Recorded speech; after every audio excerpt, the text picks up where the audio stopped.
Queimadas no Brasil equivalem ao território da Paraíba, aponta Map Biomas, e você vai ver ainda. Ministério da Saúde anuncia medidas para diminuir efeitos de incêndios, altas temperaturas e baixa umidade do ar. E ainda, comércio apoia volta do horário de verão como alternativa para enfrentamento da seca no país.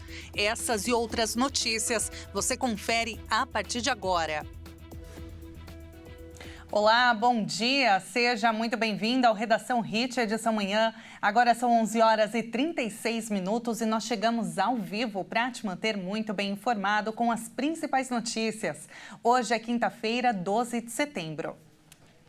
Um levantamento do Map Biomas mostrou que o Brasil perdeu com as queimadas só em agosto o equivalente ao território da Paraíba.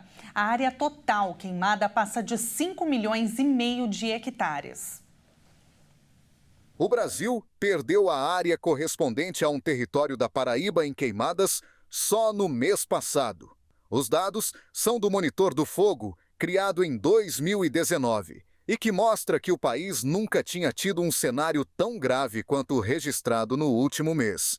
Se compararmos agosto de 2024 com agosto de 2023, a alta foi de 149%, em números. Um salto de 3 milhões e 300 mil hectares.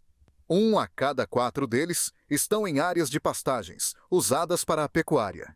Um dos estados mais afetados, São Paulo, foi decisivo para o número se tornar tão alarmante, uma vez que o estado teve 86% das queimadas de 2024 concentradas em agosto, quase 90% em áreas de agropecuária. A cana-de-açúcar foi o cultivo mais impactado pelo fogo no interior paulista. As cidades mais afetadas foram Ribeirão Preto, Sertãozinho e Pitangueiras. Ao todo, 15 pessoas já foram presas por provocarem incêndios no interior do estado. Entre os biomas mais afetados estão o Cerrado e o Pantanal, com alerta para o centro-oeste do país. No Mato Grosso do Sul, o governo estima que as queimadas de 2024 já tenham atingido 2 milhões de hectares. E a Amazônia também foi destaque, com 2 milhões de hectares queimados. E olha, dados divulgados no Monitor do Fogo informam que o país nunca tinha tido um cenário tão grave quanto o registrado em agosto deste ano. E de lá para cá, parece que a situação só piora. Para falar sobre esse assunto, vamos conversar agora ao vivo com o especialista em economia do meio ambiente, Percy Soares Neto. Bom dia, Percy, seja muito bem-vindo. Bom dia, Tabata. Obrigado aí pela oportunidade de conversar com vocês.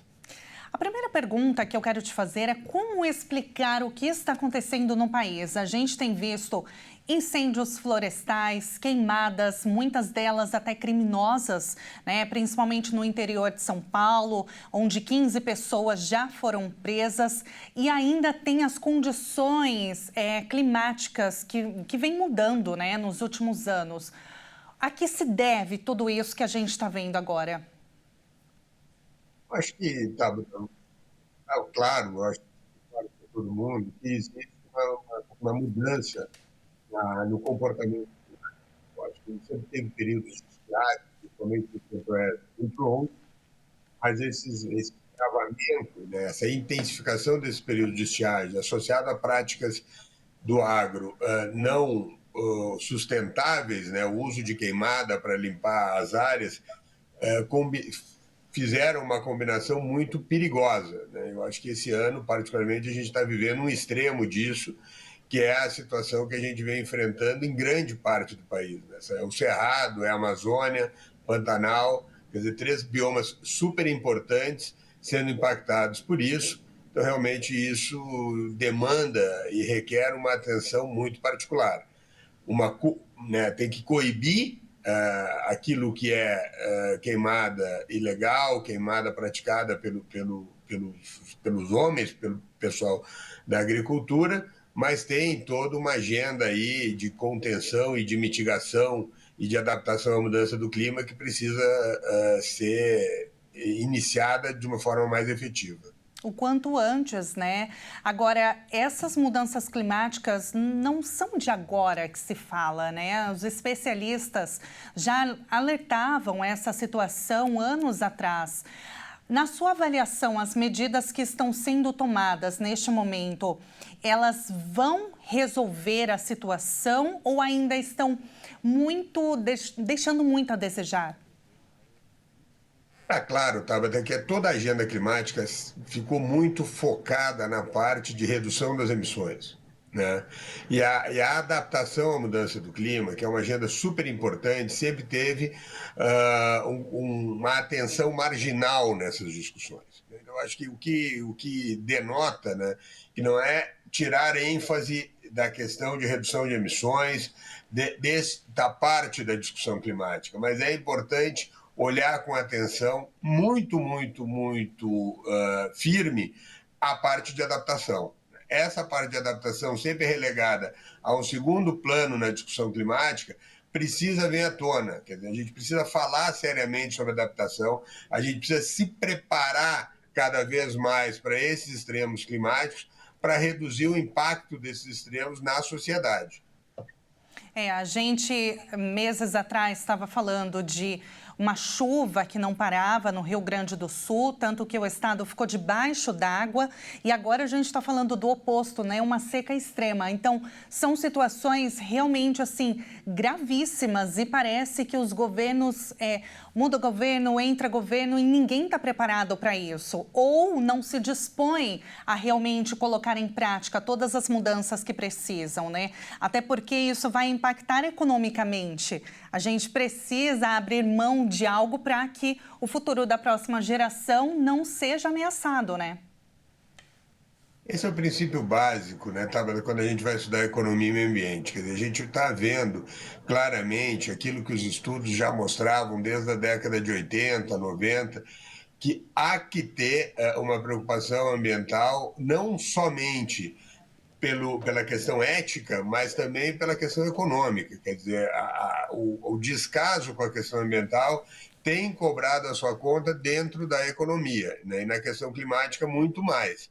Então, hoje, fica evidente, eu volto à agenda da adaptação à mudança do clima. Quer dizer, todos os cenários globais de mudança climática mostravam que os extremos vão se intensificar, tanto em termos de intensidade mesmo, quanto em termos de recorrência.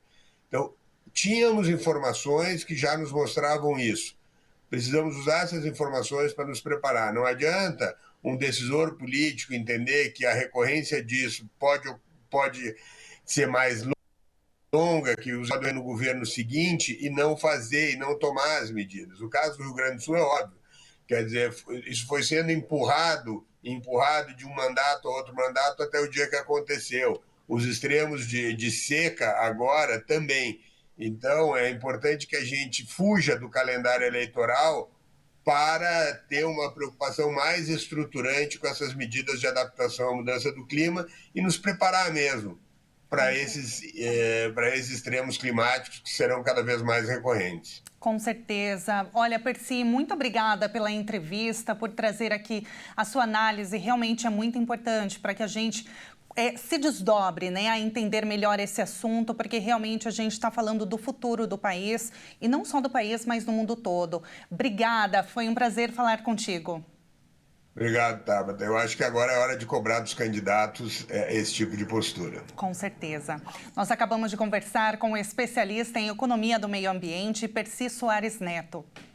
E olha, veja a seguir. Comércio apoia a volta do horário de verão como alternativa para enfrentamento da seca no país. E agora, na sua tela, imagens ao vivo de Copacabana, no Rio de Janeiro, 31 graus neste momento, sol. Nós voltamos já já.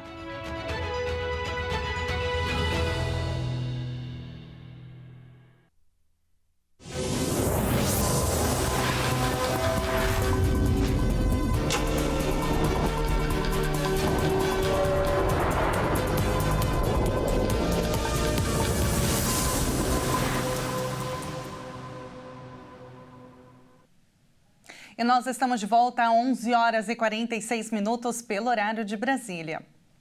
E o Ministério da Saúde anunciou medidas para diminuir os efeitos de incêndios, altas temperaturas e baixa umidade do ar. Tendas para hidratação e nebulização estão sendo instaladas em locais fortemente afetados pela fumaça e seca. A ministra da Saúde, Nízia Trindade, informou que a pasta trabalha para sanar problemas simultâneos que o país enfrenta aos incêndios e às altas temperaturas associadas a esse tempo muito seco. Na primeira quinzena de agosto, foi registrado um aumento expressivo nos atendimentos por náuseas e vômitos em determinadas localidades do país. E o comércio apoia a volta do horário de verão, visto como alternativa pelo governo por conta da seca.